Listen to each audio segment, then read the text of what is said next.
I'm Jim Check. You're watching Now Media with me, Ian Burns, with the really big show. And boy, do we have a big show again, always. After Monday, so much happening on the weekend, so piled up. I think we have like 70 topics or so to get through. But so you're going to learn more here than you're ever going to learn on the government-funded media. And you can go check it after we're done and see if they covered off even a third of what we cover off. But like, share, subscribe to the really big show. Let's get it out to more people. Really appreciating all the shares out there right in the last little while here. Some of the headlines this morning. When will Canadians get the message? And that's a big question. BC, the poster child for crime in Canada. Keir Starmer going for the most disliked on earth or the biggest clown? Well, we can debate that later. Climate agenda crippled industry, and the results are, we're going to show you.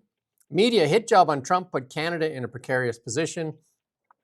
The stark reality of the Canadian economy. Virtue signaling and identity politics has infiltrated our media, the Liberal cabinet, governments, and universities. Massive deaths now in Iran as protesters gunned down in the streets.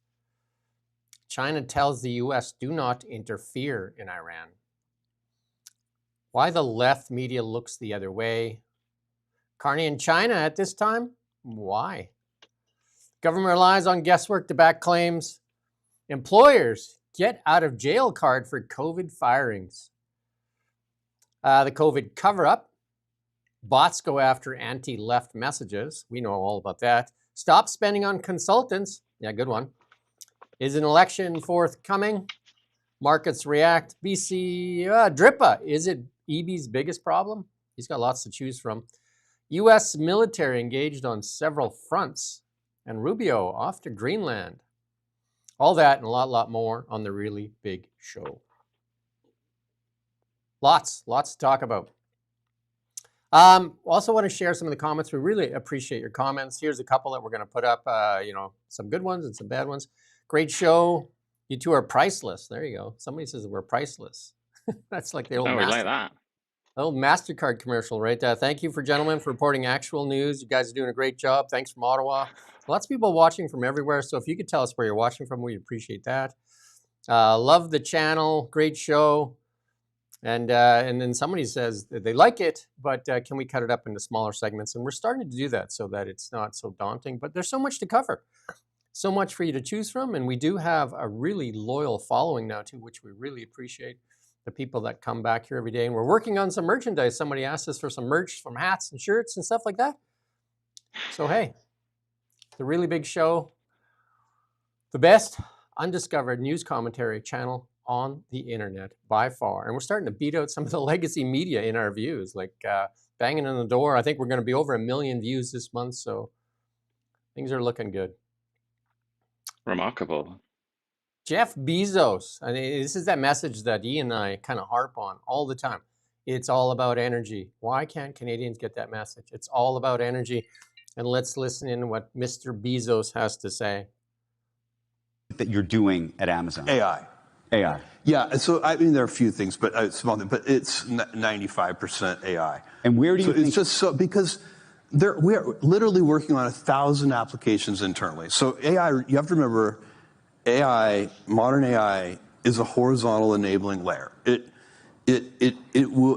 can be used to improve everything. It will be in everything. This is most like electricity. I went to a brewery in Luxembourg many years ago now. In fact, this trip was one of the little tiny catalysts for the founding of AWS. And the brewery was 300 years old, this company making beer for 300 years. A lot of the oldest companies in the world are breweries, by the way. I don't know why this is. And they were very proud of their history, and they had a museum. And in that museum was an electric power generator, 100 years old. And because when they wanted to improve the efficiency of their brewery with electricity, there was no power grid. So they had to build their own power station. So they made their own electricity. And at that time, that's what everybody did. If a hotel wanted electricity, they had their own electric generator. And I looked at this and I thought, this is what computation is like today. Everybody has their own data center. And that's not going to last. It makes no sense. You're going to buy compute off the grid. That's AWS. We were doing it internally at Amazon for ourselves, and the APIs were created. That's a very interesting story in its own. And then this one here from XAI locked in more than 5 more 380 megawatt natural gas turbines, enough power to support hundreds of thousands of next-gen AIs. It's all about power. It's all about power. It's all about energy. Interesting that they're not doing wind turbines and solar panels, though, or blue or green hydrogen or anything like that. They're using stuff that works, because these are the people, these are the most competent people in the species, really, aren't they? The most successful people in the world right now. So they do what works. They're pragmatists at the end of the day, and they're not wasting their time on stuff like that, are they? It's nuclear, gas, and I think there's even talk of coal as well, isn't there? I mean, then they're really not messing around. But I just had a couple of comments about Bezos there. It made me laugh, where he said there's AI in everything except your products, is what the voice inside my head said. Incredibly stupid speakers that he's still it had an update recently, and it's even worse somehow. It's even stupider, and it's like, just can't understand language. It's so terrible. It's so awful. And then he was talking about breweries and why they're so old. I think the reason for that is because breweries used to put out really weak beer that you could drink that would kill the pathogens in the water. So before we had sophisticated water filtration devices, you would have to drink like a very, very weak beer. And that's why, you often hear stories about the Middle Ages where people were walking around drunk all the time. But it was so weak that they were, they stayed sober. And the monasteries would often run them. So if you go places like Belgium, what did he talk about? Luxembourg, didn't he? But if you go places like Belgium, they have like really ancient breweries there from like the 13th century and stuff like that. Well, we got a piece here from Kevin O'Leary talking about the Venezuelan oil and how Canada better get its act together. Kevin O'Leary kind of trademark, I'm going to be similar to that. He wears a suit and tie up top, but if you show the full picture, he's always wearing those. He's got clown pants on. It's his PJs, it's his signature look. Let's listen in to what Kevin O'Leary has to say. I believe it poses a challenge to Canada's oil export. Now, you're a Canadian. What impact does this have on trade talks between the U.S. and Ottawa? You're right. It's having a major impact in the Canadian political scene. What's happening to Carney, the honeymoon period is ending now. We've had a 10-year economic coma under the previous administration, the Trudeau idiot king, where no permits were granted for pipelines. And so there was no diversification of where the bitumen, which is a heavy oil product, could get to market except down to Cushing, where it's processed. Now, we have a situation where the Venezuelan oil, which is also very heavy, is going to be coming to compete. So the Canadian price of bitumen hit new lows last week, and Carney's under pressure to permit a new pipeline that would diversify sources that could purchase this oil. Asian markets, for example, European markets. He's really getting his head squeezed now on this one. And that's probably a good thing, because at the end of the day, he was brought in after they kicked out the idiot king to move this ahead, because the Canadian GDP has collapsed and debt per capita is very high. The Venezuelan oil, however, here's my prediction. It's going into the strategic reserve. It will not be processed in Texas, where there are some heavy oil refineries. It will go straight into one of the 7 salt caves. It won't be mixed with the light oil. It'll be just put there to top up the strategic reserve. And by the way, in historic times, the last 20 years, much of that Venezuelan heavy has ended up in the strategic reserves, which could use some topping up. So that's where we're at. You got the head squeezer up north, and you got new source supply for the strategic reserve. And then what happens to Venezuela, and the meeting today at the White House, that's jump ball. The most entrepreneurial oil executive there is Harold Hamm. Yeah. Rumor has it, in the PE markets, he's walking to the White House with $2 billion cash in hand to start the negotiations for asset claims in Venezuela. That's just fascinating. There is definitely a lot of talk and about a lot of energy being put into Venezuela right now, and that's not to the benefit of Canada for sure, because capital flows one way, and those are decisions that are made. Does the capital come to Canada? Does the capital go to Venezuela? And when there's limited capital, which there is always limited capital, Capital looks for certainty and looks for backing of a government, for sure. Government backing is a huge thing. And we still don't have an answer in Canada if we have certainty about putting a pipeline to the West Coast. Like, without certainty, if you have to choose, we talked about this, I believe, on Friday, so I won't rehash it too much. Without certainty, you have the American military fleet sitting off the coast there. And in this next picture here, Donald Trump actually posted a picture of himself as the acting president of Venezuela. So basically, that's telling all the oil executives that I'm going to look after your investment. I mean, if you look at it just from an oil perspective, that's what it says. It's a curious thing for him to have done, though, that, isn't it? I don't think it's quite antagonistic. I think that's going to upset a lot of people, a lot of neutral Venezuelans. He's quite the troll. But there's a little clip there with Venezuela. They say that there's a couple of journalists, one got let out of jail, saying that the people of Venezuela finally have hope. So, you know what I mean? You have to think about this, though. 20 years, how many years? 25 years of Chavez and Maduro, of oppression, of a destroyed economy, of people, 8 million people fled. Anything's better than what they were going through. Anything's better. And this is the only president that decided to do something about it.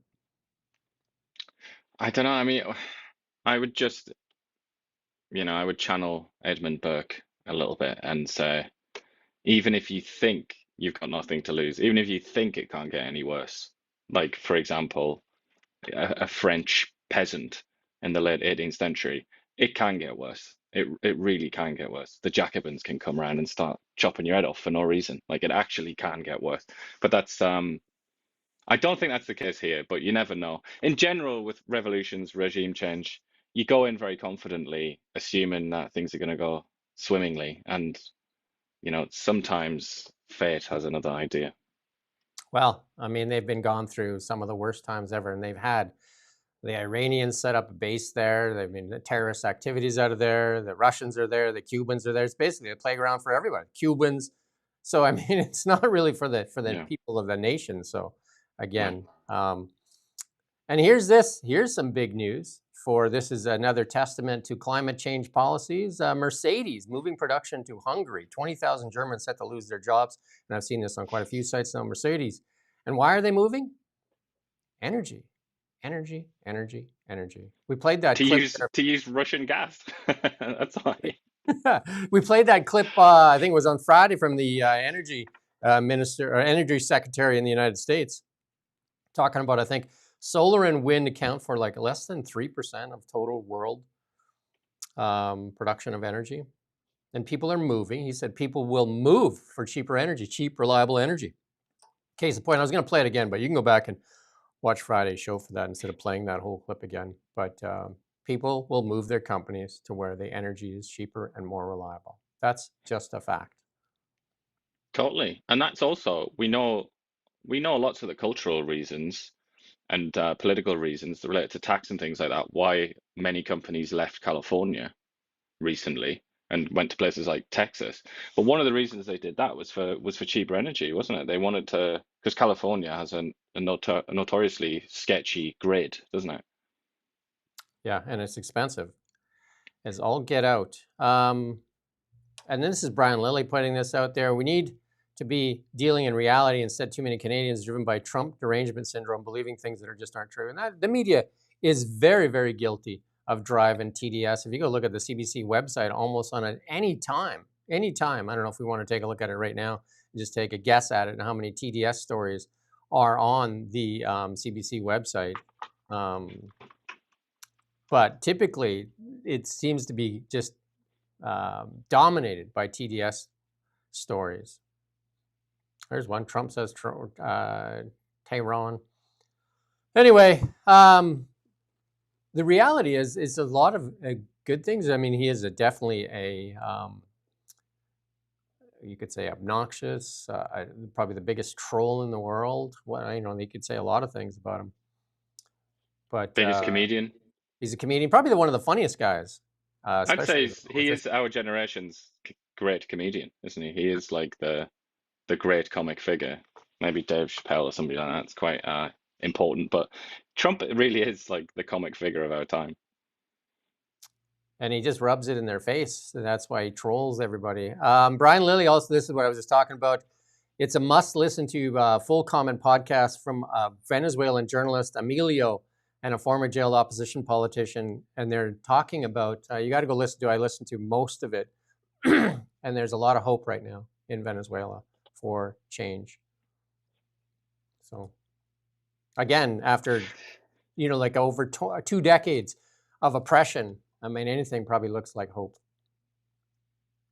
Yeah, and you got to be careful because obviously, just if you haven't, obviously you will have seen the video, but if you haven't seen the video, just type it into YouTube. Iraqis bring down statue of Saddam Hussein in 2003. You know, where they're slapping Saddam's head with their shoes. Like there was a lot of enthusiasm and joy in Iraq, wasn't there? And that obviously went to that fast turned into hell and became even worse than it had been. Yeah, well, I would say that one's a completely different case there, but we shall see how this one plays. It is, but I mean, just in general, I would say be careful. Be careful what you do. And that's just, you've got to be. Trump, in many ways, you have to remember, when he was elected in 2016, he presented himself as like the anti-humanitarian intervention candidate, where he was saying like Iraq and Afghanistan were disastrous. That's because of these stupid neocons, people like Hillary Clinton. I'm a lot smarter than that. So you would like to think that, he's learned those lessons. Shannon Stubbs MP put out this piece here, and this is this is kind of like the state of our economy here. We're going to show you in the next few slides. New stats can report has confirmed what many Canadians already know. Youth unemployment surged to over 13% under Mark Carney. That's, and again, with the temporary foreign worker program, we talk about that so many times on this show. Like the Tim Hortons and the A&W continue to say they need to hire temporary foreign workers while our Canadian youth are unemployed. Colleges like Conestoga there with 86% enrollment of foreign students decimated that community to high unemployment. Well, the president of that small college was making north of $600,000 a year and said he knew little about the impact on the community. But he knew a lot about the impact on his bank account, though. 86% of that was foreign students. It's all like how much money you can make at the expense. Again, these policies benefit the few at the expense of the many. Yeah. It socializes the losses, doesn't it? Because that's why he didn't know much about the impacts, because that was somebody else's problem. That was everyone else's problem, basically, not his problem. Yeah, this is James Thorne. I follow him on X and follow him on LinkedIn and that too. And he's an economist there. And he's saying Bay Street and mainstream media cheering jobs reports as proof of strong growing. This is what I've been saying, private sector, but that's pure fiction. The gains are concentrated in the non-productive ones like healthcare, social assistance, all government-anchored, fiscally driven sectors, right? Our StatsCan's own number, total employment in 2025 rose about 226,000, 55,000 of those in the public sector, 85,000 in healthcare and assistance. That leaves barely 87,000 new jobs for the growth of a population of 600,000. Again, we saw so much of that growth in part-time jobs, not a sign of a healthy economy. No, but I mean, you can see on Statistics Canada there where he's linked the sectors of the economy: healthcare, education, public administration. It's those are not the sectors that you want at the top, really, are they? Not if you want to be overseeing a flourishing economy. That's good for the Politburo, but not so good for a thriving economy. And this one here, this one is so telling. And this is the one that we've been talking about. Capital flight, capital investment. This is from Wealthsimple. Canadian firms aren't investing. Again, what do you see there? What is the turning point? What is that date again? Take a close look. Where does it diverge from the United States of America? Where is that divergence? Anybody in the comments can guess what happened around 2015, 2016? Anybody? Any thoughts? Climate-driven agenda for the past decade. And look at this. Canadians aren't investing in industrial equipment. And it continues to go. Capital is fleeing Canada. Even Mark Carney's capital himself, Brookfield, went to the United States for access. He said it himself, access to capital. And what else did he say? Well, he said it with his stock investments. They're mostly, I think, over 93% are United States of America. Yet the government-funded media doesn't ask that question. They don't ask, Why is capital fleeing? They keep saying Canada has the strongest economy in the G7. What stats are they supporting that with? What's this? How do you explain That's that? because strongest is an extremely vague term, isn't it? You could almost mean anything. You could mean strongest as in the highest proportion of a certain gender or certain, sexuality or something employed. There are ways to, as you know better than any of us as an accountant, you know how to fiddle things. But I just want to point out, looking at this chart here, there is the divergence of the Trudeau years. That's the main story of this, isn't it? That there's of this chart. This main story it tells you is a divergence in well, it was a little bit, just a fraction before Trudeau, but that's where it really gets bad. But an interesting thing is if you look at the Harper years, that's also a bit of a divergence, isn't it? Because Canada shoots up while America doesn't really do all that much, to the extent that Canada catches up with the United States. Just another interesting Harper related chart, I think. Because they're just as with Trudeau, they all go down. With Harper, it tends to be they go in the other direction. Make of that what you will. Look at the nosedive right at the end, though. Yeah. Like, how bad can it get? Because, like, who's investing in British Columbia right now? Who? I guess it's like British Columbia has become an owl province. It's like, who would invest here, right? David Eby says it's hot as anything. Some are saying it's the hottest economy in Canada. Yeah. This is from another MP, Jazred Hallen here, the MP for Calgary East. Mark Carney fueling the Liberal affordability crisis in his carbon tax scam and costly fuel. I mean, this hasn't come out yet, but this is what he said in 2026 is going to come out. This CCUS, they're going to drop this new climate agenda plan. He's going to have tough time spinning this because nobody in the world is doing it except for Mark Carney and Brookfield. And again, with the Venezuelan thing now coming, like, how do we compete? Venezuela, more oil than us. And if American companies go there and start pumping it out, I mean, it's going to drive down the price of oil. So it's hard to skin the cat when the cat is getting thinner and thinner and thinner. Do you know what I mean? Like if the price of oil, West Texas Intermediate and Western Canadian Select go down, it's going to be harder and harder for these carbon grifters to take a slice off of it because there's not going to be much left. And then will the Albertans at that time agree to continue to, if they're losing money selling oil, and they're going to allow them to get taxed on top of it? Because the deal is, two companies already went to Alberta to take 75-cent tax credit, 75 cents on the dollar tax credit, and then get the ability to tax our oil companies by selling them mandated carbon credits. And this is Mark Carney's plan. He said the world is asking for it. I just don't know which part of the world is asking for it, because the Americans have sold oil to Japan, South Korea, and Germany just recently.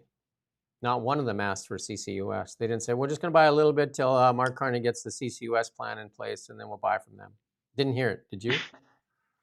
But also the pipelines on the other side anyway. It's like the Europeans are the only ones who seem even a little bit interested. But the pipelines on the other side might as well be on the other side of the world, in the Pacific. And those countries there, such as China, one of our biggest customers, they really, truly do not care about this, unless they could use it to weaken the West, I suppose, in a kind of opportunistic way. But they're not going to add conditions to oil contracts, oil purchases based on carbon capture, are they? I mean, the whole thing is very, very difficult to understand. But also the system, the incentive system that's been put in place. It's like money is just being thrown at these companies almost without any conditions, really. It's just like, please build, like, here are all these all this money that you'll get back, all of these incentives and tax cuts and everything. The Americans have their own carbon capture incentive system, but it's based on, it's kind of like you build it and then it's based on how much carbon you actually successfully capture and store away. So it's actually like results based. Whereas the Canadian one is just like, please come here. Here's the pot of gold. Please come. Like, we're not bothered how much carbon you even capture. Just please come. Well, they're not giving out any more tax credits in the United States either. That's why those two companies came to Canada. Carbon Capture USA said on their website that their technology doesn't work anywhere in the world because it's too expensive, and that only in Canada where they get these lucrative tax credits is it even feasible. Imagine that, Canada. Great time to be alive. And then Team Canada, that's the other thing the Liberals completely always pushed, is that, you know, Mark Carney is the only one that can bring the provinces together in a Team Canada approach. I think they're more divided than ever. And here's another one where Doug Ford is going after Crown Royal, and that's manufactured right there in Manitoba. Here's a little clip here. In Ontario could jeopardize Manitoba jobs. I'm just wondering, what proof do you have that it will actually cause job losses in your province? Well, those that drink Crown Royal know that all of the Crown Royal is made right here in Manitoba, in friendly Gimli, Manitoba. It's a very unique recipe that can only be made in Gimli, Manitoba, and that's all of the Crown Royal in the world. So if you pull it off the shelves in Ontario, which is the largest market in Canada, it's going to have a direct effect on sales. Good. I think the audio is a little bad on that one too, but he's just basically saying, I mean, it's manufactured there. And Doug Ford, of course, very performative, as usual, Doug. And, you know, doesn't care what, I mean, Team Canada approach, not so much, right? But he also just doesn't seem to, he's not a very consistent chap, is he? And I think that's what upsets a lot of people. He just turns on a dime. And then you think about, I mean, Klaus Schwab, we talked about that, Klaus Schwab, when he said he infiltrated the Liberal cabinet, and even young world leaders like Justin Trudeau and Chrystia Freeland, and Mark Carney also was one of the founders on the WEF, and still an author on that website as well. But here's some of the... He's gone there, you know, he's gone to Davos, isn't he? In next week, I think. Well, so to be... that'll do him wonders in certain crowds. To be fair, Donald Trump is also going to speak at Davos, but they said it's like welcoming the lion into the room. I'm sure his speech will not be as welcomed as Mark Carney's speech there. They'll wait for him to go before they start talking. But as usual, Trump will be the star of the show, won't he? Even the people that hate him, he's the one they want to see. Here's the food professor putting this out here. Listen to this lady talking about, this is a university. Listen to what she says here. Hamburger comes with a dose of misogyny. The assumption that the best protein comes from corpses is a racist belief. 21st century animal eating requires our complicity in a new colonialism. Our whiteness is part of the problem of meat eating. If you eat animals, you take up more climate space. Meat eating is also one of the ways gender-based structures of oppression are perpetuated. Men in the West are taunted to renew their man card by eating meat because that's what real men do. That's the sexual politics of meat, and it reveals how unsettled masculinity really is. That's why after 9/11, That's why after 9/11, a focus on men as heroes and on meat eating became part of the reclamation of a wounded masculinity. Good, I can't even listen to it anymore. You say you can't even listen to it. I can't believe you put this in here, because I was in an undisclosed location in the province of Quebec at the weekend and was sat opposite a very, very loudly talking girl. I think she's about late 20s, and she was saying exactly this out in the wild. Believe it or not, these people actually exist. And she was talking about how if we hadn't been so horrible to animals and we hadn't like tortured them and persecuted them and killed them, that they might have evolved to a higher intelligence by now, and they might even we might even be able to converse with them. And this was like an ostensibly educated woman, as this is. Just astonishing, isn't it, what some people believe? It's amazing how they get platformed, though. It's just amazing. Like, you know, it's also, you know, when you talk about Rachel Gilmore getting to go to committee hearings to spew nonsense. How come they haven't invited you and I yet? That's the question. How come they won't even answer an email? Never mind that. Yeah. Well, Michael Ma was spotted at a Casa de Luz banquet hall in Scarborough for an event. Of course, the protesters showed up.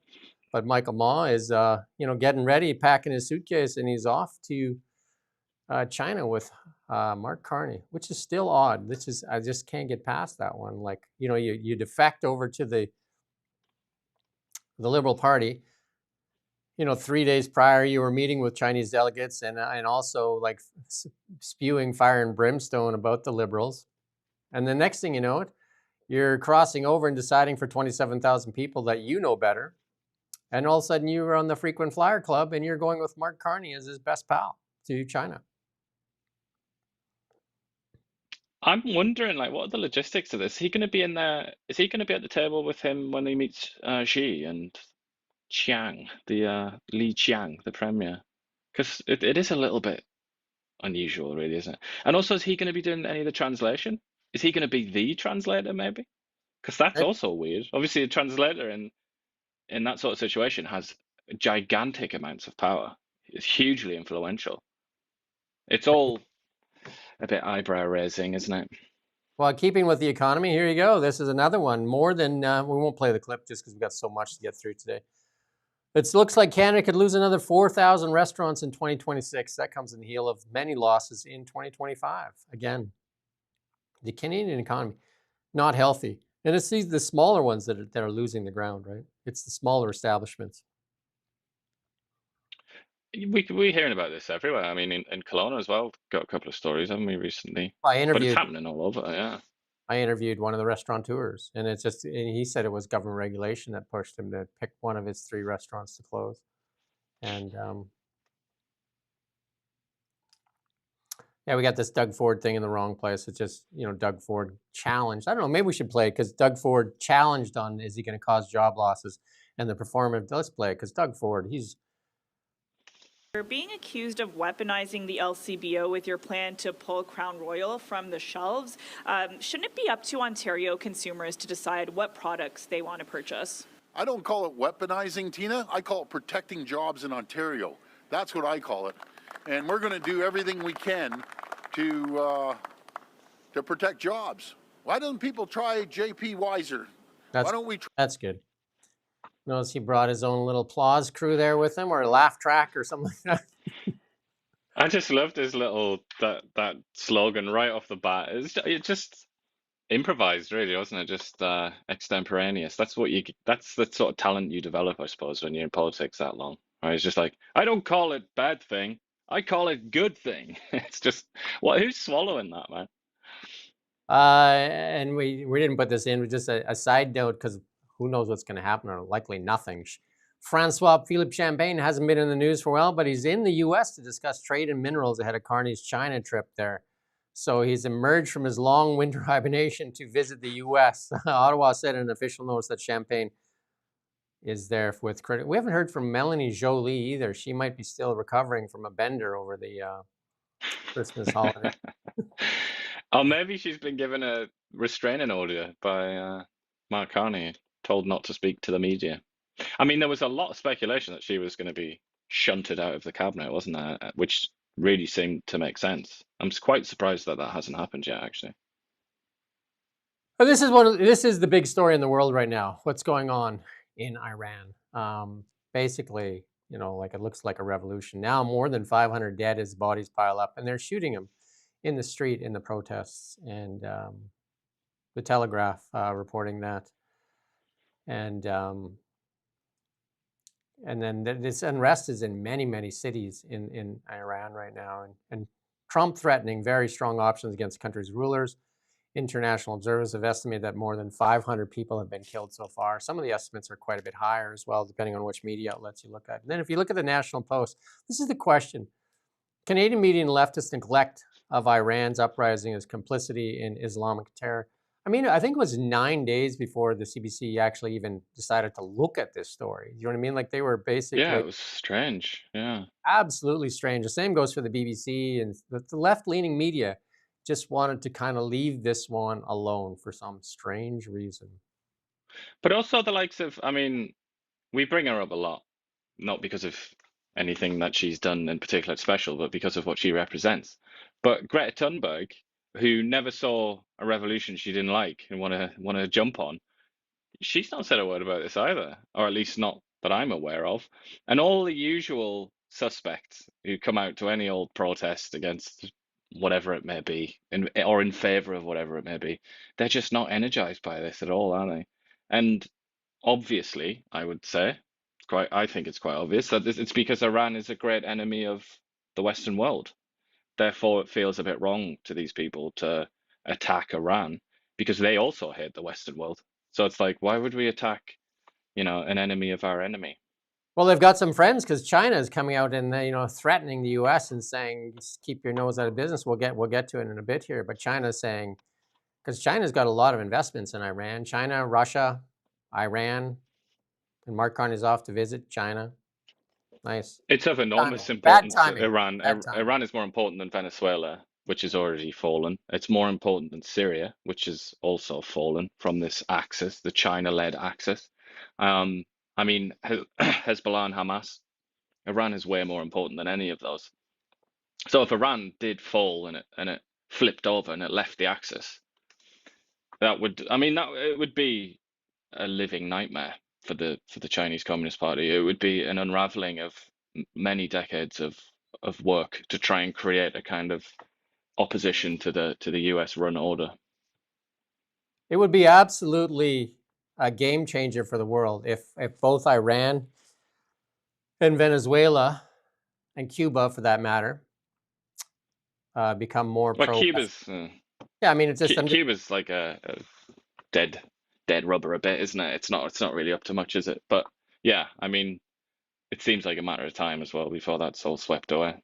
If Donald Trump pulls that off and swings those into Western democracies, that will be a huge blow for the globalists for sure, and for those that lean heavily on anti-Western values.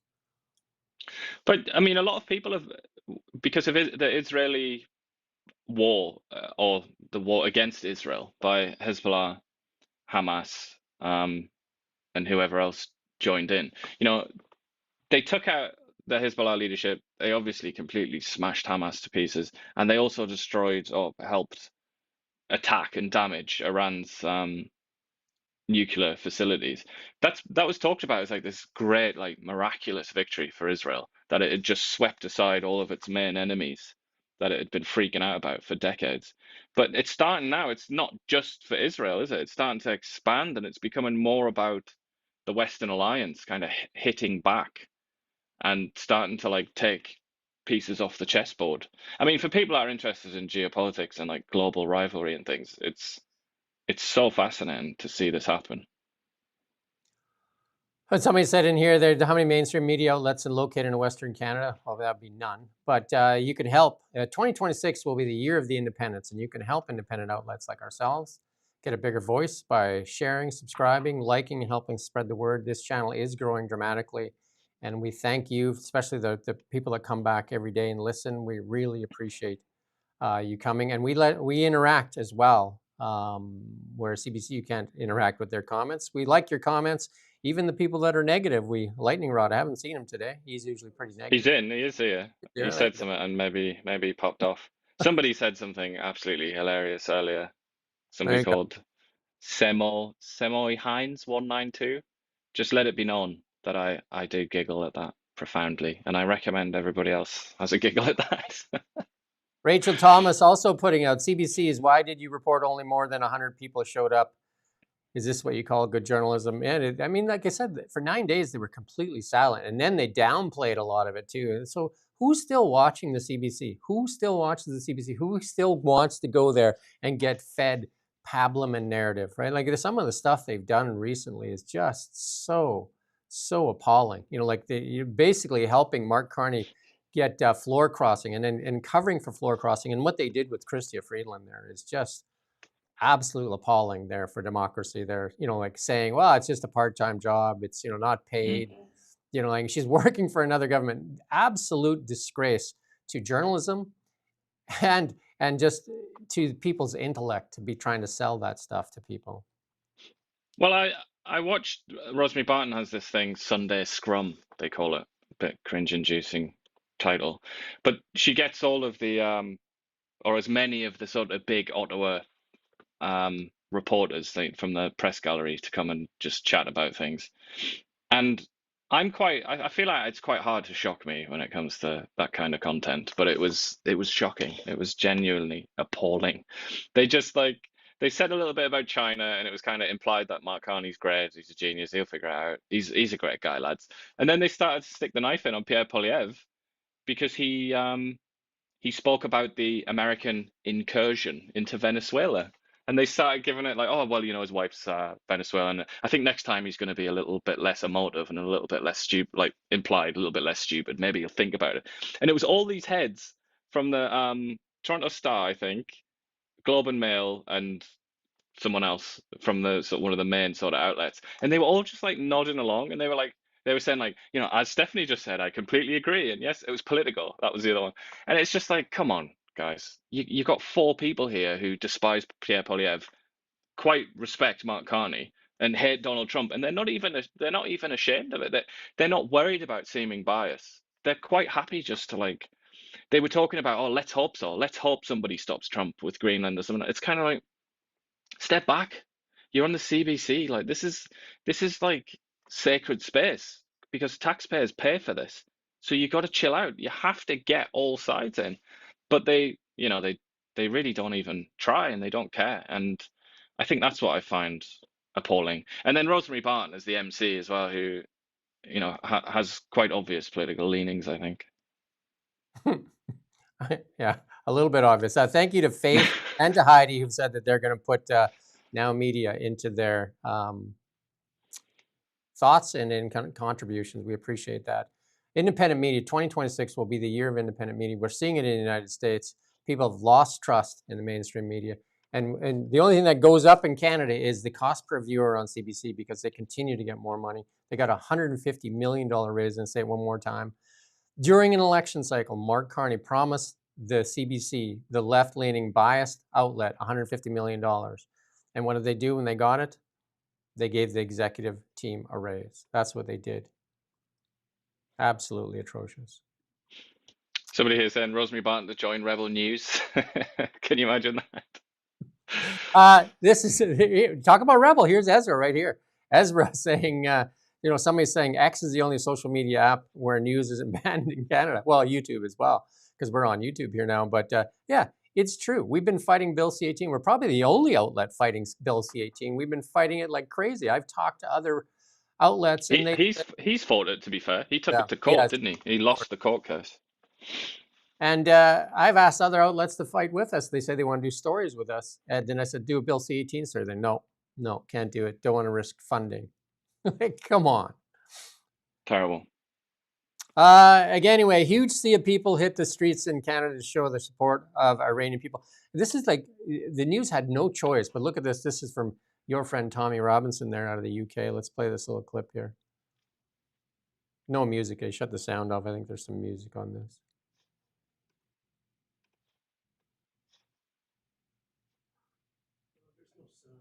No, there's no sound. There you go. Well, that's good. You get the idea. I count more than 100 already. How about you? That's good. Yeah, I think so. I certainly think so, yeah. I mean, I can do some math there. I say more than 100 there, right? I don't understand why Tommy Robinson's getting in on this, but he kind of, I don't know who runs his Twitter account now. Maybe it's become like a very general account. We do have a clip to play from CBC, though, as they do some reporting 9 days later. Thousands of protesters are turning out in Iran for another day of anti-government protests. Demonstrations have entered their 3rd week and nearly 3 days under an internet blackout. Rights groups say the death toll has risen to more than 500 people and more than 10,000 have been detained. But despite that, Iran's exiled Iranian crown prince is encouraging demonstrators to stay in the streets. Despite being completely cut off from the world, internet shut down, and for a regime that is massacring its own people, this is an opportunity to liberate that nation. Remember, the same thugs that hate America also hate their own people. More importantly is what we're doing right now. As you can see, people are still fighting despite this crackdown.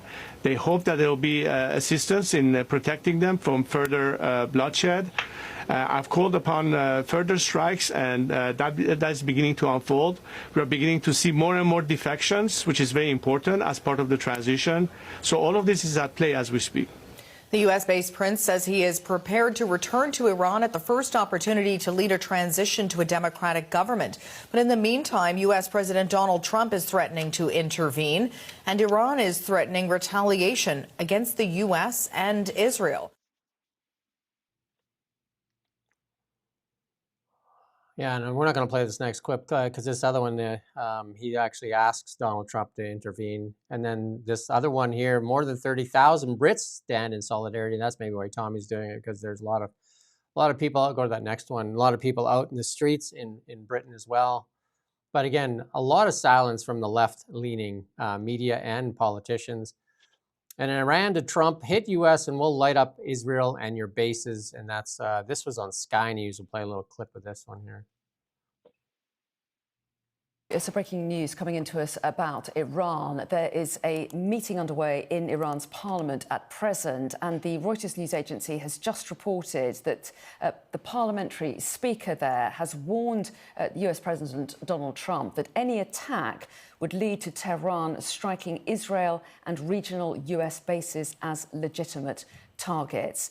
Donald Trump has repeated his show of support for protesters in Iran just last night. He said the US was ready to help as those protesters face more threats of a brutal crackdown. We've had warnings from the country's Attorney General saying that anyone who went out on the streets would be considered an enemy of God, which is a charge. And then this here from Terry Newman, she put out this. Go to the next one actually, because we got a lot on this. This is when they overthrew the Shah there, and then like they touted it as this great thing that was going to happen in Iran. Has not turned out to be great. Not by a long way the stupidest thing Michel Foucault ever did in his life. I mean, he was absolutely bananas. But Khomeini had he was in France before he came to Iran to take power. He was given shelter by the French. Quite a bizarre situation, that one, I think. Yeah, and then apparently the Telegraph putting this out that Iran has called Trump to negotiate after Trump says he's going to make strikes there. So, I mean, hard to tell. Trump was asked an absolutely hilarious question, just in relation to that, what they were saying on Sky News there. Trump was asked a very, very funny question on Air Force One, I think yesterday, or the early hours of today, whenever it was. He was asked by somebody from CNN, it was like, do you really think that the Iranians are going to take you seriously when you threaten to hit them? And he was like, you don't often see it, but he was like, he lost his composure and he was kind of like laughing, and he was like, after he's attacked their nuclear facilities, after he killed their top general, however many years ago that was, Soleimani, after they did XYZ, he's like, yeah, I think they take it seriously. And then Antonio Guterres put out a piece. I didn't put it in here. He put out a statement that, basically, I mean, the UN has become basically a useless organization. He put out this, be nice to people. I'm sure the Iranians are shaking in their boots from that one. But China, why did they even bother, China, though, came out and said, China backs Iran, tells the world, mind your own business.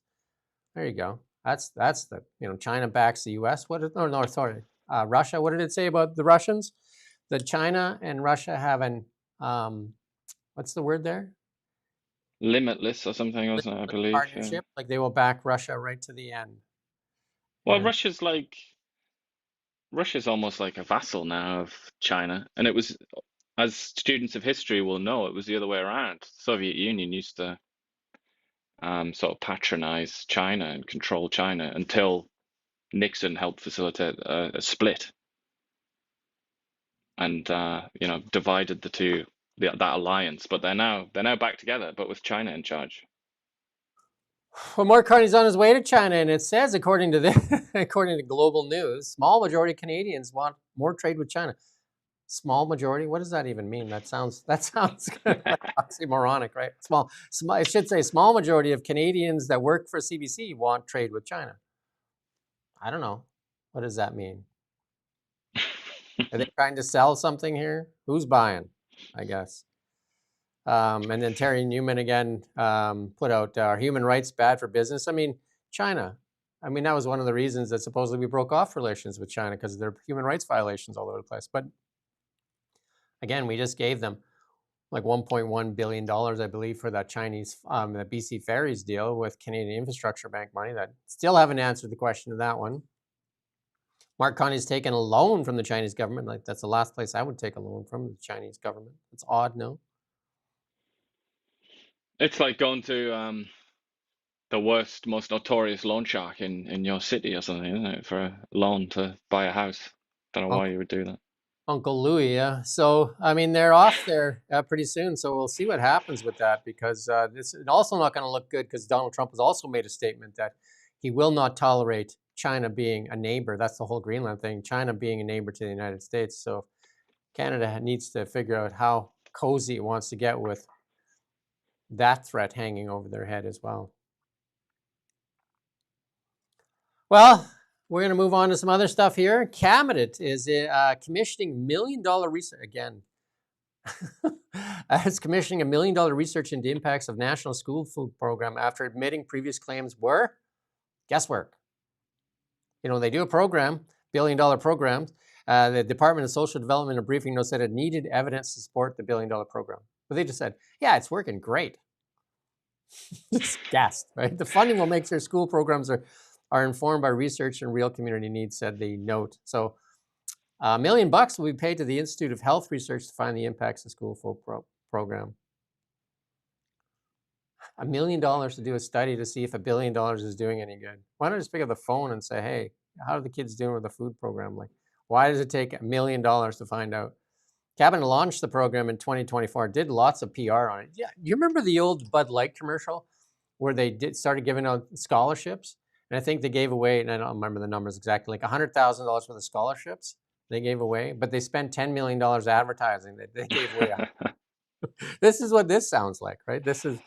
Well, how many other Justin Trudeau and Mark Carney, let's be fair, policies are very similar to this? Very just thinking, I can think of several right away.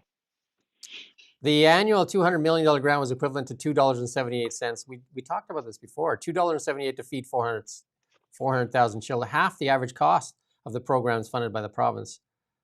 And they said they would need billions of dollars to make this actually like worthwhile, but they continue to do it in because it's good podium stuff. You get up at the podium. How many times have we heard the MPs in Parliament there get up and talk this nonsense, but don't actually back up any of it with figures? And again, here's the figures they used.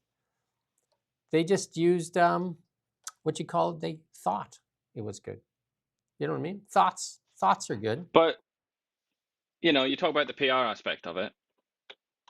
When he did this, an election was on the horizon. It was, and the Liberal government was quite feeble, wasn't it, at that time? And with relying on the NDP, could have happened at any minute. And this gave them what I think every politician desperately desires, which is the ability to invoke the health and safety of children in a political argument. So this allowed the Liberals in the House of Commons and in debates on TV or whatever, on Twitter, to say of the Conservatives, oh, you just want children to starve to death then, basically. So you just want kids to be hungry in school. That's what you are, you scum. That's what they wanted.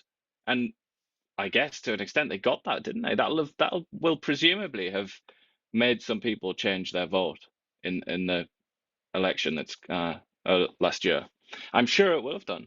And it's the same with so many things. It's the same with like internet censorship. It's always about it's you get the golden prize that they all want, which is you want to expose children to danger. You want to harm children.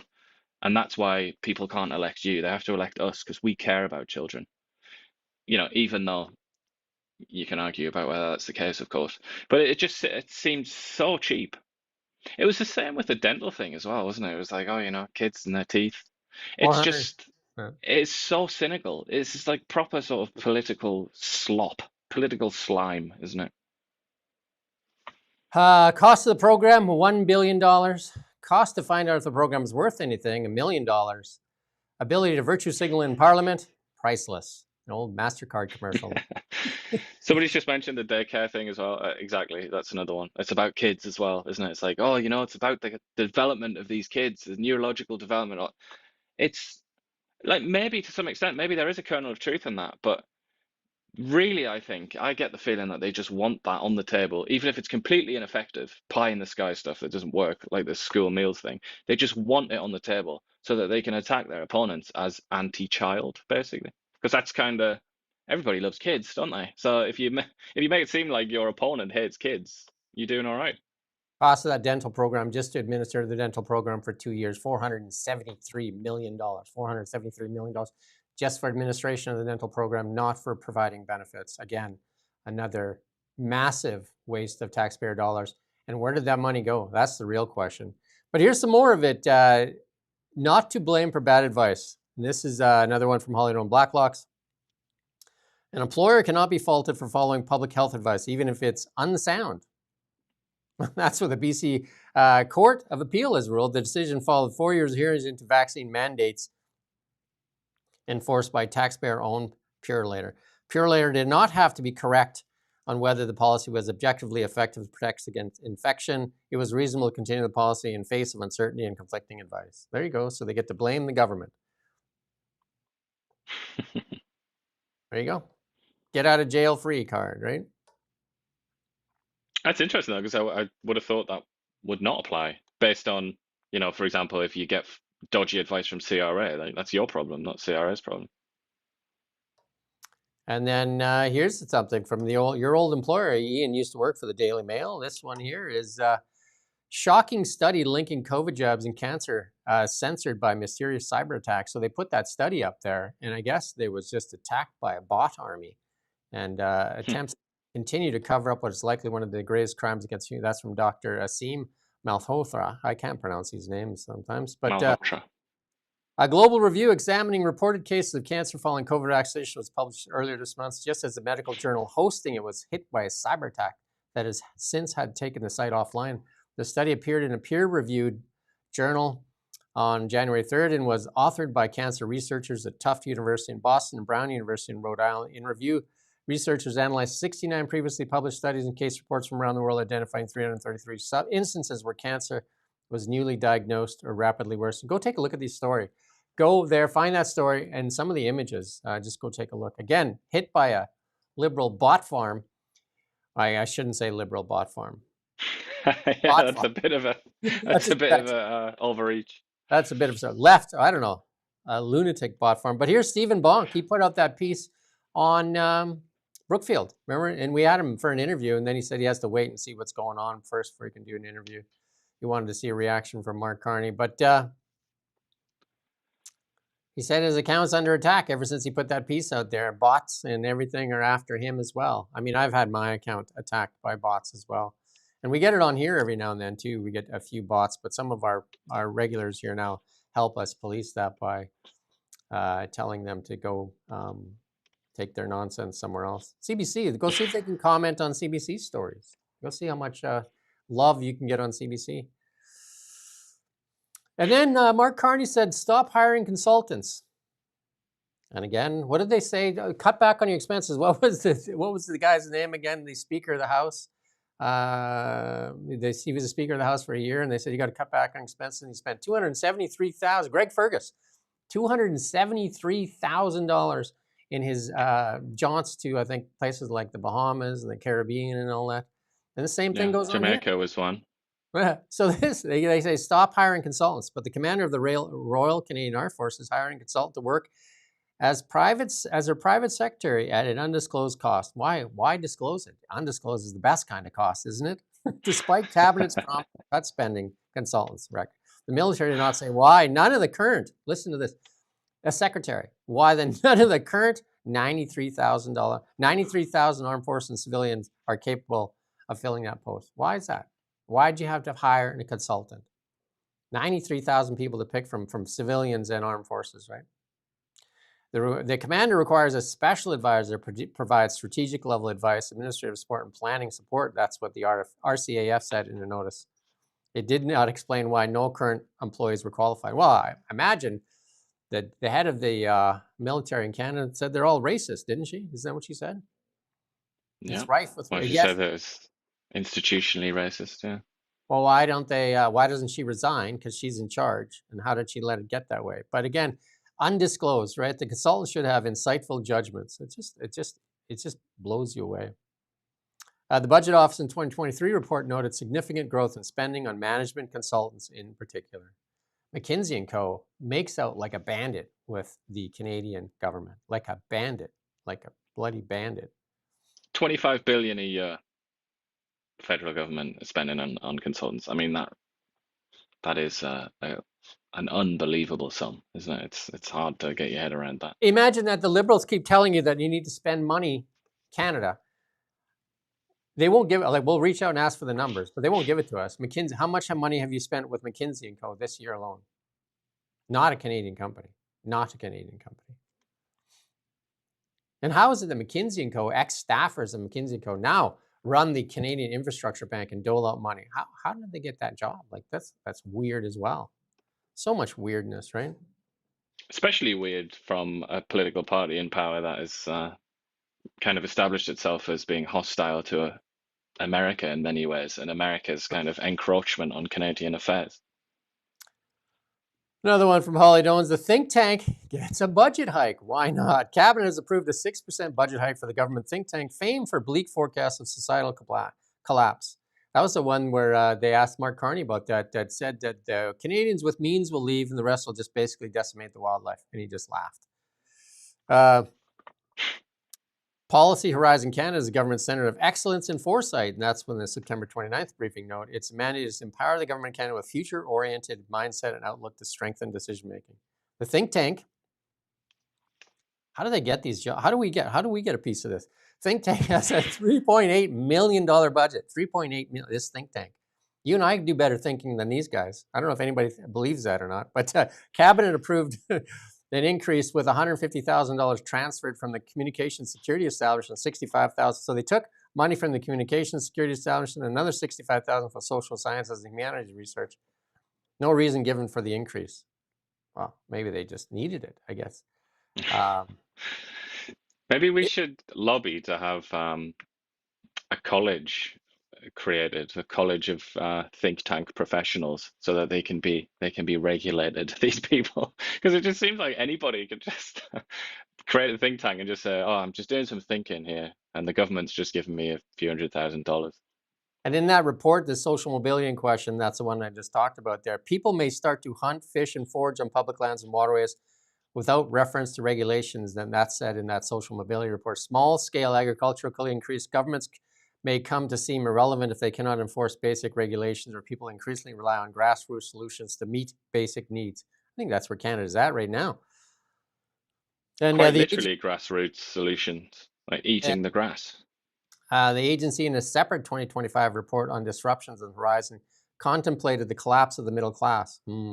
People may lose trust in government's ability to help them achieve social mobility, especially when it comes to key factors such as housing, education, cost of living. Those facing multiple barriers may even be more disadvantaged and have difficulty accessing services. Extreme drought, rising food insecurity, water scarcity in some region of the world may have important impacts over the next 10 to 15 years. No shortage of studies like that predicting the end of the world because of climate change, but I mean, many years ago now, serious people, scientists, sat down and dismantled these ridiculous studies and found out things like that they were grossly overstating CO2 emissions, that they didn't include any adaptation. Like their models and their estimates were based on no like dikes being built to stop flooding or air conditioners being built for high heat and things like that. So, I mean, I would always take this sort of thing with a pinch of salt whenever they talk about the world's going to end because of dodgy weather. The government has quietly loosened federal ad rules, dropping bans on self-congratulatory messaging and campaign-style slogans, clearing the way for it's time to build promos on the public dime. So the government-funded media and the crippled legacy media can all, like drink at the trough as they ramp up. It seems like they're getting ready for an election. I mean, that's one thing that they're really good at. It's photo ops and self-congratulatory messages, even if they're just full of puff and no substance, and also virtue signaling. I mean, they are masters at that. Yeah. And here's some of the faces that you can get used to seeing here. This is the inner circle by the looks of it. Look at this. This is Right there, they brought out the old man, Jean Chrétien. They're using him more and more. Like he's actually off to China with Carney. It's odd It's his that birthday today, I think. I yeah. think he's 92 today. Oh no, it was yesterday. He was 92 yesterday. But they got the inner circle there. Mark Miller at the top of the chart. Well, Mark Miller should be at the top of something. Look at that face. Look at Mark Miller there. You'd never think that guy was arrogant, would you? Looking at his face. No. No way. And then the NDP actually leadership race is going on at this time, and the CBC put out a piece basically saying that nobody's paying attention or cares, and it's sad for the NDP.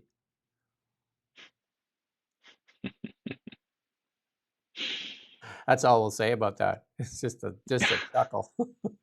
We're a little bit on the markets here. Markets basically still on fire here, breaking records. Gold, crazy. Gold up like $105 this morning. 46. I didn't think I'd see this. 46.14 for gold in US dollars. 6,400 in Canadian dollars. 6,400 in Canadian. That's an older chart, but like. And silver, the silver bulls must be losing their minds. Silver over $85 an ounce right now in silver, and just wild, right? Just wild. And then the markets, the markets are just breaking records left and right. And markets up, other than the only one down right now is the Dow, off by 8 points or whatever. But I mean, it made so much ground that it's hardly, not much of a problem, is it? Donald Trump out with really big news. I think it was on Friday or the weekend, where he said that he's going to cap credit cards at 10%. Some credit cards in Canada, 28.8. I mean, that one seems like a no-brainer. You want to, and those are the most vulnerable that get taken advantage of. That's the stuff that we should immediately adopt. We should say, yeah, that's good. Yeah, it's like legalized lawn sharkery or something. It's like legalized scamming almost. There was way back, I think it was a W5 thing, maybe like 15 years ago, where they talked to the guy that created all these fees and these interest rates. He's from India. And he said he felt guilty because it's a huge cash cow for the banks, these credit cards. It's massive. And you got to remember too that these credit card companies take 3%, like 2 to 3%. Off every business transaction when people use credit cards. Like, think of the money. Like, credit cards are massive for these banks. That's why if you look at a stock chart of a bank, it's just up, right? Because it's predatory though, 28.8%. And then there's lots of fees if you miss a payment, all this kind of stuff. And obviously the financial institutions are losing their mind. This is one, if Mark Carney cared about Canadians, he would just say, let's do that one here. But Mark Carney, a former banker, the banks would lose their mind because that is a cash cow, absolute cash cow. Yeah, I mean, they're not known for their moral reasoning, are they? People in finance, they're not known for their ethics. No, they're not. And then these are the things, like these are things that you could easily copy if you wanted to get into Canadians' favor. A 10% cap on interest rates. Ban institutional purchase of single-family homes. That's going to hurt Brookfield as well, because Brookfield, a major buyer of single-family homes in the United States as well. And then bought $200 billion worth of mortgage bonds, lower rates. I mean, we need lower rates here. Called for the Fed to cut rates. Gasoline now in many places in the United States under $2 a gallon. And then there's checks coming to them. I don't know what Canadians got so far. They got, from $11 to $250 tax cut, but then they got the CPP increase.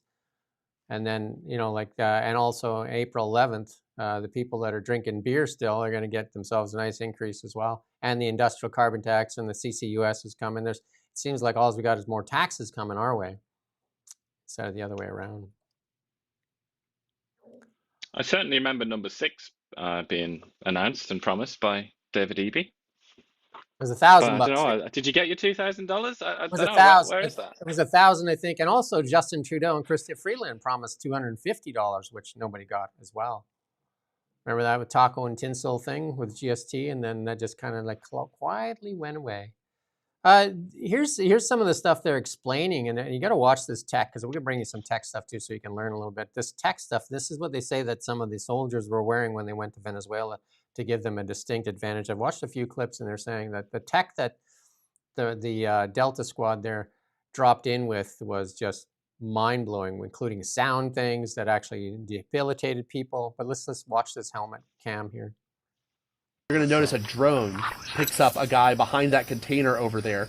And what's going to happen is when he walks behind that container, I'm able to continue to see where he is and what he's doing. So here's Ghost X is the drone that's watching. So just watch for a moment. So the blue force is my friendlies. So see that little right-hand corner where it sees behind the containers? They're tracking where the bad guy is. They're tracking where my guys are. And then watch when they go behind the container. So I can actually see through it and watch. Now they're engaging the guy over there, and he's down. Wow. So there you go. That's good. Pretty wild, eh?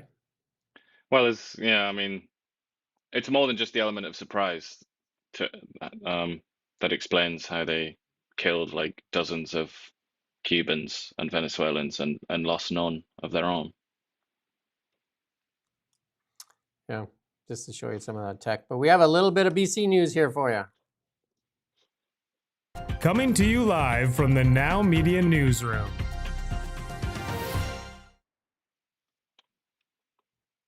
And we got some good stuff in the international section as well, but we're going to get through some of this BC news. But BC kind of taking center stage a lot. Crime becoming all of a sudden a topic in Canada. Like all of a sudden, they're talking about it. It's just this like crime a concern. And I watched this piece and it says when the conservatives talk about crime, the liberals say, oh, they're politicizing crime. When the liberals talk about it, it's about safety. Isn't that wild, right? And that's from the CBC itself, right? You listen to them. It just depends on who's talking about crime. But here's another one. London Drugs and Dance will permanently close. It's a store, the DTES store on February 1st due to repeat attacks on staff. Over $10 million lost over 15 years. And then MNP put this piece out. We haven't done the story yet. I've interviewed Janine there many times from MNP's insolvency branch there. It says British Columbia is most likely among provinces to anticipate job market weakness. 62% feel that. Also experiencing higher cost of living. 73% feel that. Risk housing pressure. 60% feel that. Worsening economy. 61%. These are not good numbers for British Columbia. These are not good numbers for British Columbia.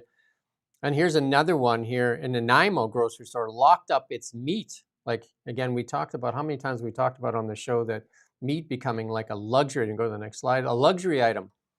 In Canada, now we're locking meat up. This is, you've talked about this many times, weak leadership. This is the result of weak leadership over a decade of weakness. If we had our resource sector going, if we had Northern Gateway, if we had all this stuff going, we wouldn't be locking up our meat. We wouldn't be worrying about eating bugs, and we wouldn't be worrying about the wildlife out there shaking in its boots that everybody's going to come and poach and shoot everything. This is what weakness does to a country that should be one of the richest resource nations in the world. It should be rich and plentiful. I mean, you go look at those. Well, we've got all the ingredients, haven't we, to have a very large beef market, just almost entirely internally. Even fertilizer, feed, it's all here. The space as well. So yeah, I mean, it's quite questionable, isn't it? And this policy thing is rampant in Democrat cities too. This policy decision is liberal, NDP, and Democratic decisions. Again, I was in Tokyo. None of this is going on there. But let's listen to the McDonald's CEO. Let's listen in here. The CEO of McDonald's making a stunning revelation to other corporate CEOs. Chicago crime is making it very hard to do business. Everywhere I go, I'm confronted by the same question these days. What's going on in Chicago? There is a general sense out there that our city is in crisis. It's more difficult today for me to convince a promising McDonald's executive to relocate to Chicago from one of our other offices than it was just a few years ago. McDonald's CEO just delivered a stark warning to Chicago. I mean, this is what's going on. It's crime, and if you have you can pick where you want to go. Why would you want to go to a city that is covered in crime when there's no certainty? I mean, this is the MO. Just go look at those cities and look British Columbia. This is weakness of leadership. This is weakness of leadership in Canada as well. Well, the municipal leadership in Chicago, just like Go and have a look at them. Go and have a listen to the sort of things that they come out with. They're such extremists. I mean, they're basically certifiably insane, aren't they? They have no interest in solving the problem, and that explains quite a lot of it. But I mean, Chicago it's been going on for ages, hasn't it? Like the south of Chicago, these massive gun battles. I mean, somebody in the comments said it's a war zone. It certainly looks like it sometimes, but there are still very like affluent parts of Chicago. Like, I think the west of Chicago is quite sort of chill mostly. But I mean, another factor surely is the weather though, because it gets pretty cold and windy in Chicago. If one of the options is like somewhere in Texas or something like that, or Florida, probably going to be harder to persuade somebody to go to Chicago. This is Yuri Fulmer. He's running for the conservative leadership, and he's starting to talk about if he was. We won't play the clip because we got lots of stuff to get through, but he's starting to talk about if he's premier, he will repeal DRIPA. David Eby still talking about amending it. British Columbia needs some certainty. David Eby continues to talk about shovel-ready projects. Which ones have a shovel in them is the question. And then here's another one.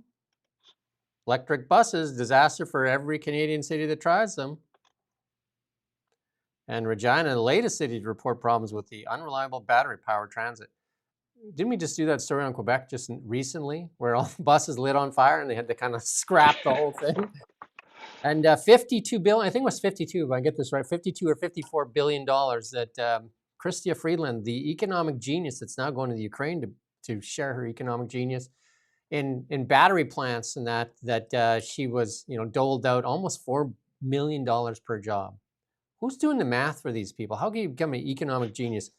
I'll do her job for less than half of what she got. I'll take a tenth of what she got, and I could do a better job off the side of this desk while we're doing this show. We could probably do a better job. She is probably the numbers person, isn't she? She's probably doing it herself on a napkin or something. It wasn't Justin Trudeau, because he said he didn't worry about the economy because the budget balanced itself. And Mark Carney was the economic advisor. Obviously, he wasn't doing it either. I don't know who was doing it. But a BC trial to determine whether Catholic hospital can refuse to perform MAID begins today. So that's weird too. A trial is set to begin in BC Supreme Court to determine whether a publicly funded Catholic hospital should be allowed to refuse to intentionally end somebody's life of a patient under medical assistance in dying. Why are they so pushy with this MAID thing? The case is brought after St. Paul's refused to end the life of a 34-year-old woman in 2023 due to the facility's religious objections in the practice of euthanasia. It is crazy to think that they could force an institution that is, for religious reasons, like very deeply held convictions, is completely against the idea of ending a life, and believes in believes in the sacredness of human life. And they want to go to court to make them do it. It's wild. But it's going to be actually quite an interesting case, this, because it's two different parts of two different constitutional tenets are going to sort of go head to head.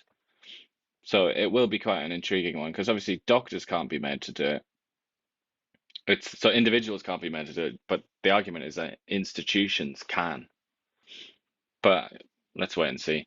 It's often, Catholicism is often in the sights of a lot of progressive activists and governments, isn't it? It's I'm sure they feel quite persecuted, a lot of these Catholic organizations, because it's just pretty relentless, isn't it? Another one would be abortion, where they're routinely attacked for their quite sincerely held beliefs.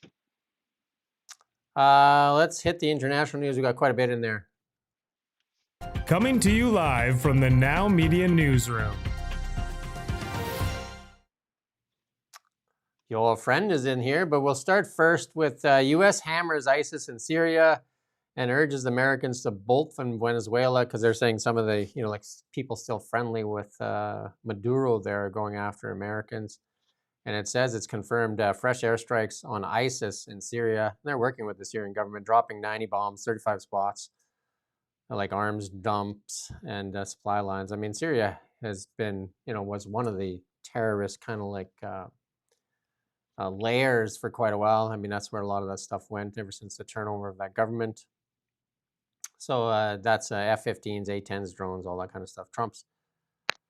So, I mean, Trump's got stuff going on in a few places. He's got Venezuela that's active. He's got Syria active. He's also got Gaza and Israel kind of like, active kind of. Bomb Nigeria, Yemen. Yeah. I mean, Nigeria is probably just like they diverted a plane and just kind of like did something, but yeah.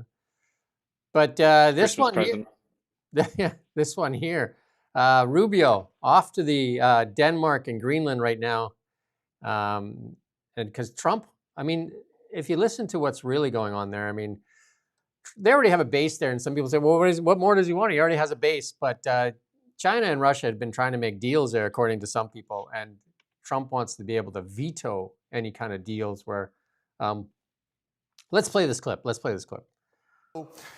Again, we're using maps here. You got to use your imagination a little bit. This is not flat. This comes up to the Arctic Circle. This all comes to the top of the sphere. So if we draw a line and just consider this, the north part of the approaching the Arctic Circle, look at all of these Russian military bases, hundreds of them. And in those Russian military bases, which are on Russian land, but incredibly close, if not in the Arctic Ocean and Greenland, which is incredibly close to us, we look at some of the assets here, and that's where we start to take notice. There are naval assets here. Think a lot of the nuclear submarines, things of that nature, and opportunities to cross the Arctic Circle and get to us really quickly.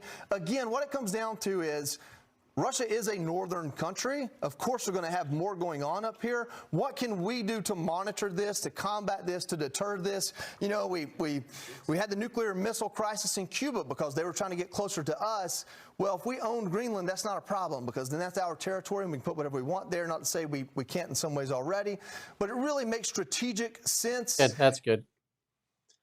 Fox, you can afford a globe so that people can get a better picture. It's a lot more visual with the globe. It's just a round object. You just go look it up somewhere online. You can get a globe because it's a lot. It's on a flat that doesn't look the same, right? When you look at it, or even take a map that is like that shows you Google Earth.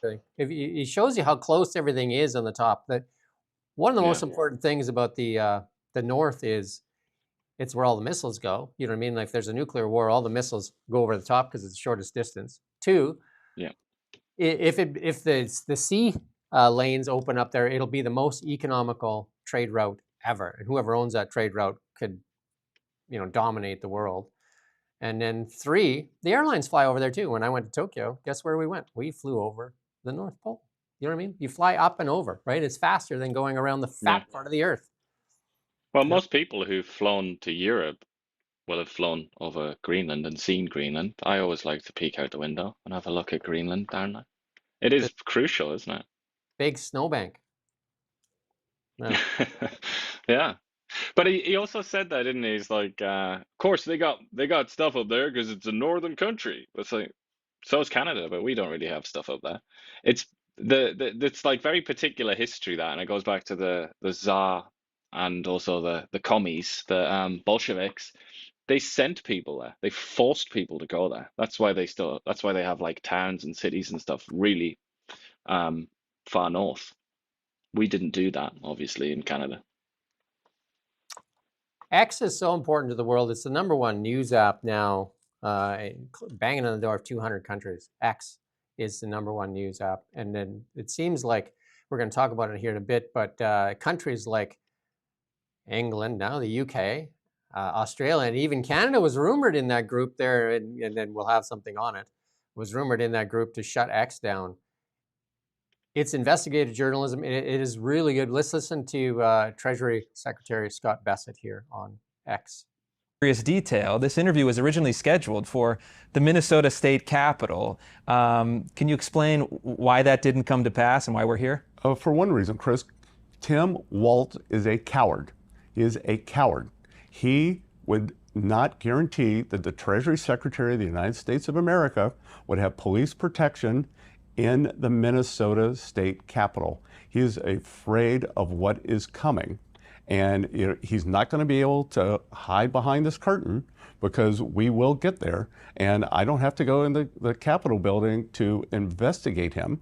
I would love for him to come to Treasury and answer some questions. I can guarantee you that he will be safe and sound then, depending on what we discover. I don't know about his future. And as I said earlier, that will be the only view of the Oval Office he ever gets, because let's just think about the long arc of history. The suppression of this story is this guy got to within could have been one heartbeat away from being president of the United States. And when we don't have a functioning mainstream media and great independent journalists like you, citizen journalists who go out and do the investigative work, because the people who are supposed to be doing it don't do it anymore. X has become more and more important to so many in the world right now. And actually, we're not going to, I was going to talk about the Fed chair. Well, maybe we won't play the clip, but just the Fed chair. The Fed chair coming out because there's threats of him being indicted here, and there's to a grand jury, and he's come out and says that he won't take the pressure. And the indictments, I watched it on Bloomberg this morning, and they said this is unprecedented. It's not unprecedented, but it's also interesting how it's framed. They don't talk about what the charges are. I mean, I think the charges are, it's basically him lying in committee or in a hearing about what he knew about the spending on the renovations for the building where the Treasury, the Fed building, and there's billions and billions of dollars being spent on it. Some pretty lavish stuff, and he can either claim ignorance or he can lie. And then they're saying if he lied, then he's in a position of trust, and that would be an indictable offense. If he's just ignorant of it, then he's fine. Do you know what I mean? If he just said, "Wow, I just said what I thought I knew." So, but they didn't talk about that. They just talked about how like how bad Trump was on it. So, I mean, obviously, this is a pressure tactic on Powell to resign, though, as well, because it seems pretty Mickey Mouse stuff too. But again, I mean, what he's doing though, Powell, that's a bit Mickey Mouse as well, coming out and doing that and going to the public like that. It's a bit. Again, it's a situation where we're constantly told about how institutions are being undermined and all the rest of it. What's this if not undermining institutions, including the White House, the presidency, the most important institution in America? But let's get to the main, what they say, the main bout. The main bout is this guy right here, Keir Starmer. Is he now the most hated person in the world, or is he just the biggest clown in the UK, or what's he going for? He's recently broken his own record of worst polling in the history of modern British politics. So I think he's just going to keep breaking his own record and he's probably going to hold that forever. I've got a feeling. But he's been asked to ban the Muslim Brotherhood. The cousin's getting married. He's like, no, that's okay. Medical experiments on children, Hala slaughter. But he said no. But instead, X. Why? Because X did pictures of him, or Grok did pictures of him in a bikini, and he's just outraged by it. Outraged. He has no sense of humor, obviously. I mean, most people have probably already figured out that this is not really about bikinis. You could already do that. You can do that in Photoshop. You can even do that in the other AIs. With a crayon. You could do it with a crayon as well. You can do it with a paper and pen if you choose. That was a shocking image there, wasn't it? But yeah, I mean, I don't think it's about that. It's about the fact that X, and it's the same reason that they don't talk about banning Facebook and stuff like that. It's because X they see as like an ideological enemy. They see that as a platform that will attack them and expose their contradictions and their flaws and all the rest of it. And they don't like that. Well, that's putting it lightly. They despise it.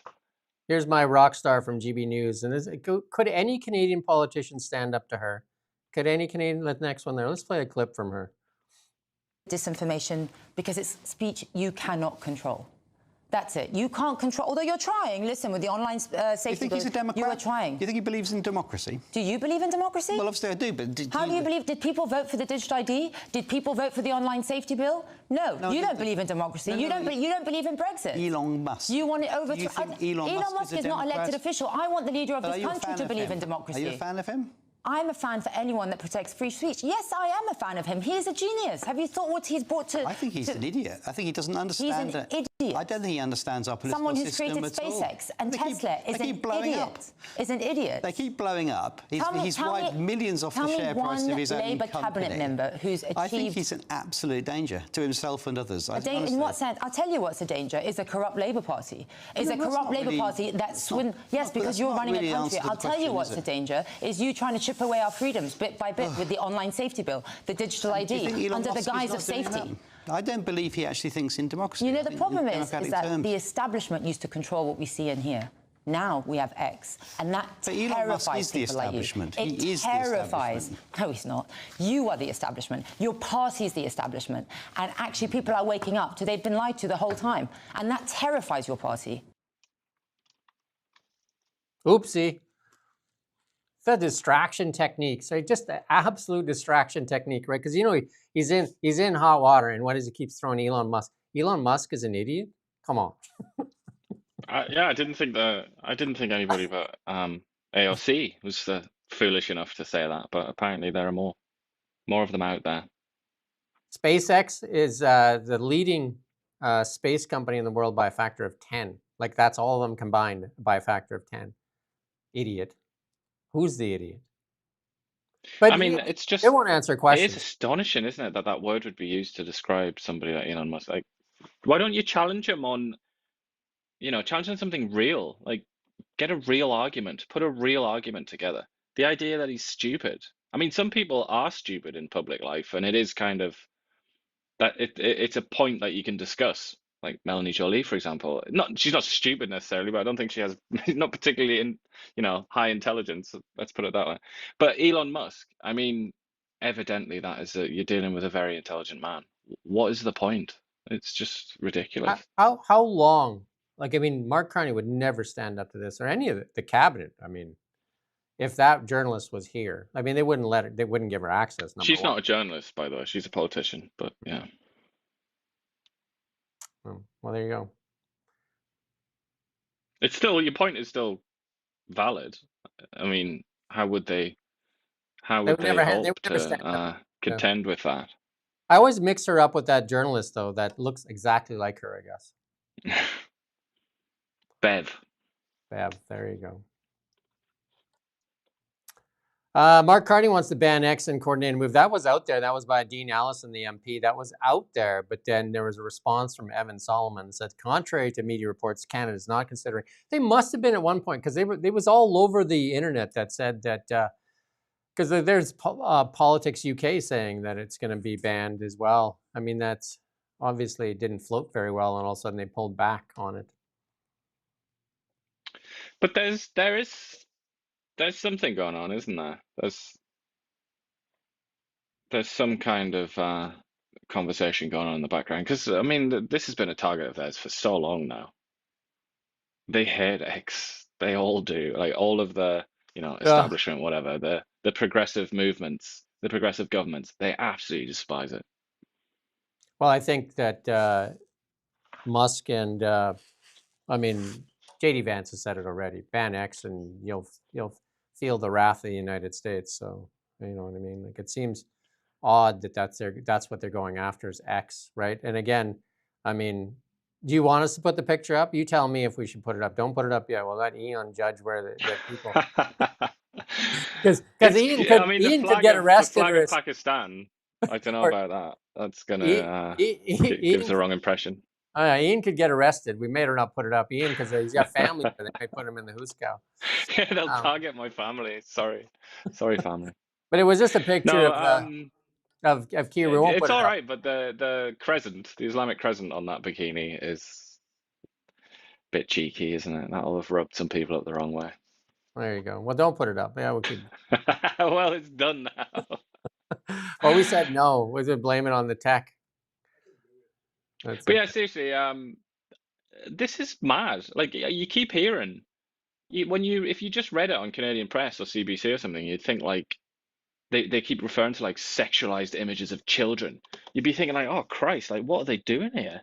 Are they sort of like making sort of porn and stuff involving kids? Like, oh God, or like abusive images. In reality, it's this. It's bikinis. It's to do with bikinis. Like that is the actual the extent of it. And obviously I get that that would upset a lot of people, but I just don't know. Do people not realize that you can do that in lots of different ways? You can put And somebody in a bikini on Photoshop really easily now. anything. Photoshop has like AI tools now where you can do stuff that you used to have to be really good at Photoshop to do it. You can do it now really easily. So it's not like, I mean, come on, it's not exactly unique to X, is it? There's a ton of Chinese ones you can download onto your own computer, and you can do anything, like absolutely anything. There's a ton of them that you can actually download these AI tools onto your computer, and there is no filters whatsoever. None. So this is, again, another performative thing from Keir Starmer, targeting somebody that targets him, right? That's the blowback, right? And like so few, I mean, don't expect it from the Canadian media, but even in the American media and the sort of progressive aligned media, like so few of them are mentioning that there's massive beef between Keir Starmer and Elon Musk, like personal beef. No. Elon Musk has said all sorts of things about him being a paedophile apologist and things like that because of the rape gangs in England and all the rest of it. Like, and you know, some people have said that he's like called for a coup and things like that. Like they have an active rivalry, very serious rivalry. Yeah. And so obviously he's jumped on this for that reason as well, because he hates Elon Musk and he wants to punish him. Yeah, and here's Keir walking the streets in, he's almost as famous as Justin Trudeau when Justin used to walk the streets. Let's play this clip here.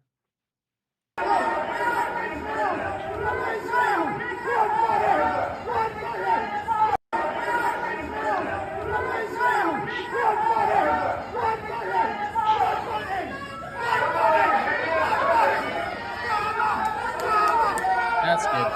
That's good. You know, I mean, a lot of things on we're going to get to in the next clip. I won't even talk about them because she gets to it. This is a journalist actually from GB News here. And I'm grateful for your presence in the studio because the Transport Secretary wouldn't come on the show, Heidi Alexander, even though she had committed to it on Friday. She pulled out at the last minute. Goodness knows why. You're not in the cabinet, so I'll go easier on you than I would do if you were a minister. But can we just be real here? This is the list of U-turns: farmers' tax, income tax hike at 2025 budget, 2-child benefit cap, benefit reforms, winter fuel payment, gang rape inquiry, WASPy women, national insurance hike, trans women are women. Oh, no, actually, they're not. They're men.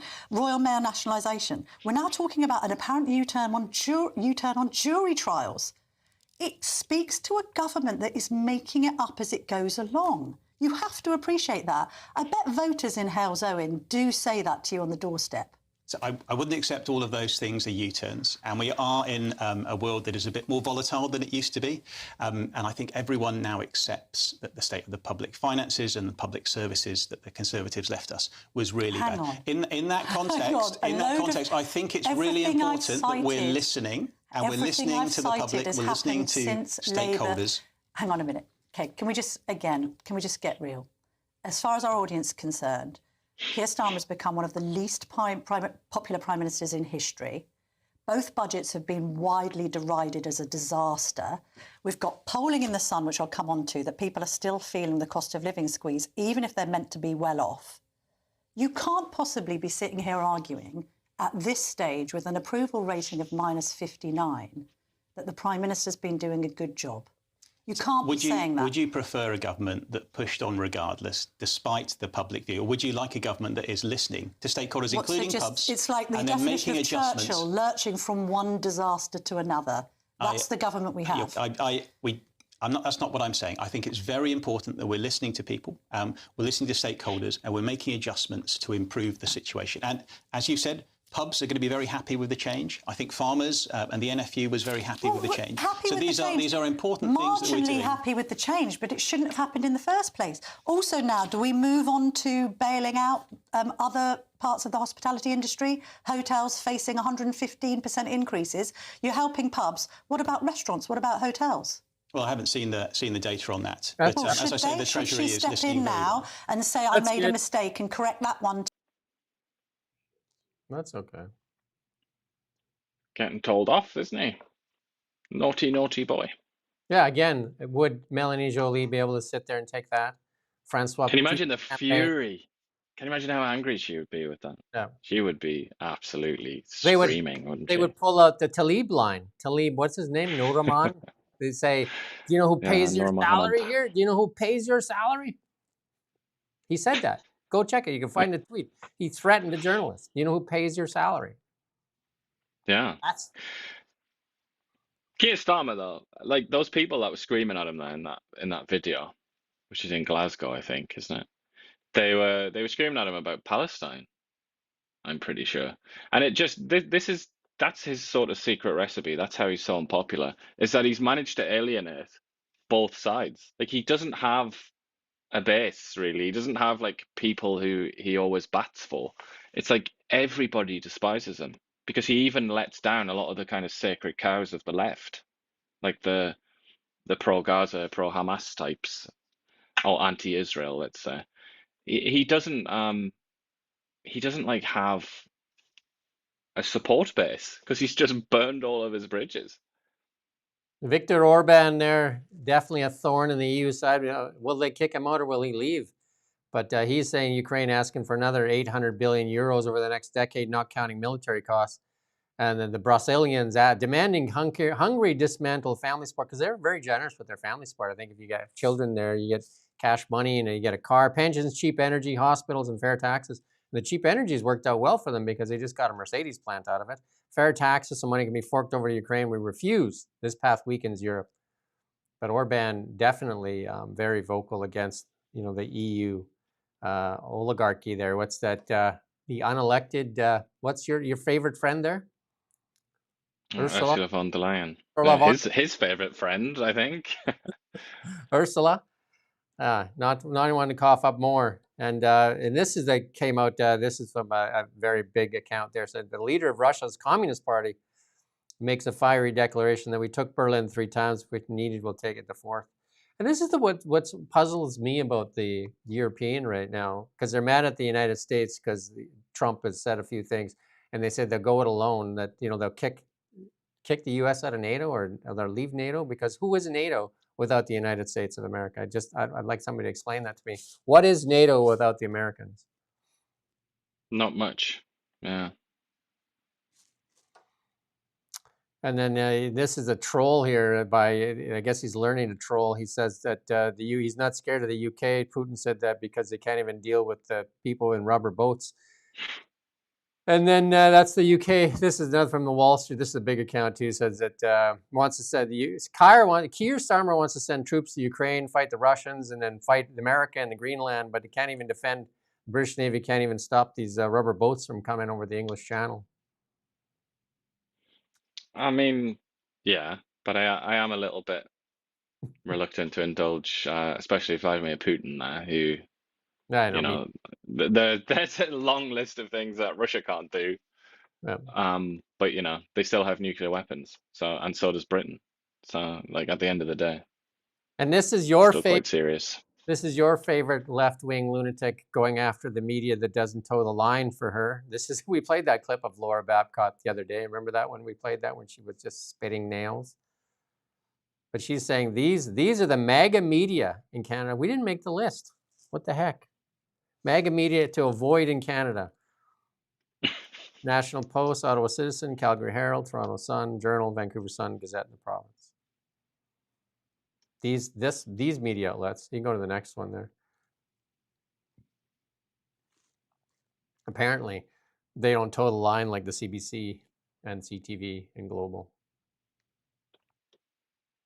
Wow. Global's going to report numbers. The humble Ottawa Citizen there. Global's going to report numbers here in the next few days. I think January 14th, I believe.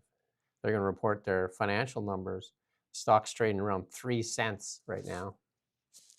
And they remember we talked about, I think it was last week, how dire it is if the creditors don't accept this deal, that's the end of Global. I'm sure they're in Ottawa right now begging for more cash money.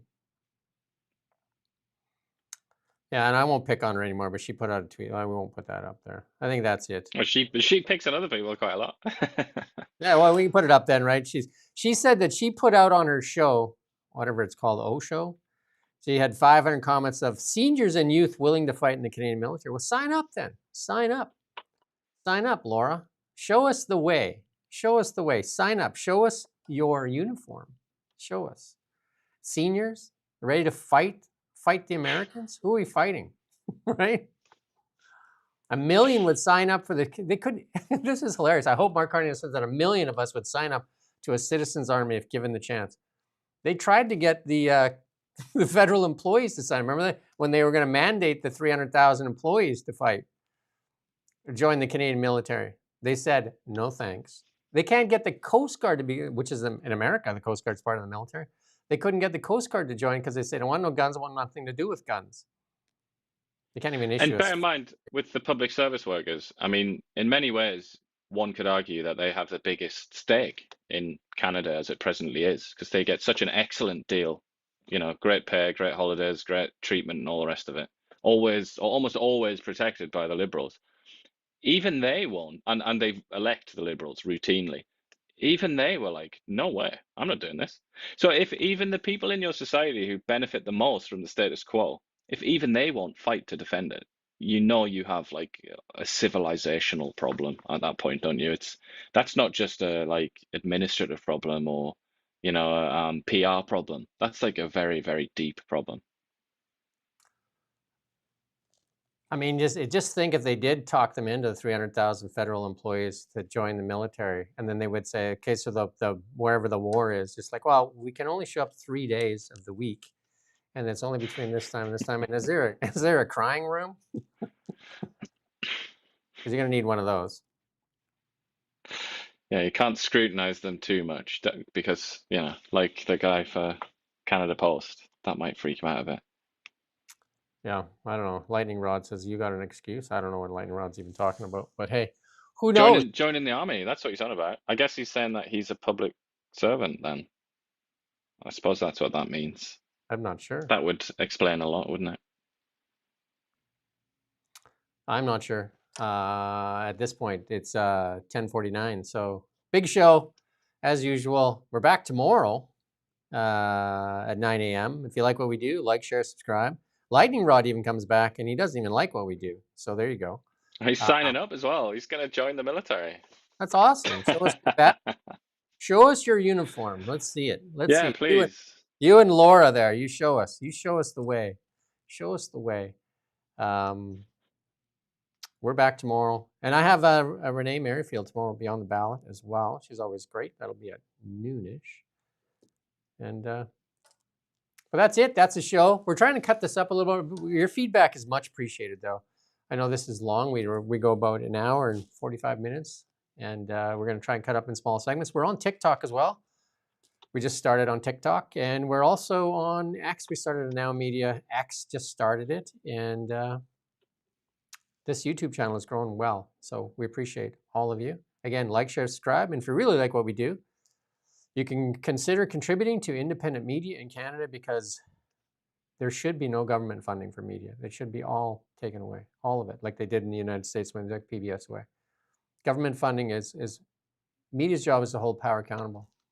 One thing they have to do is give us access. That's one thing. And then also not be at the begging bowl and like Talib said, watch what you say, because we pay your salary.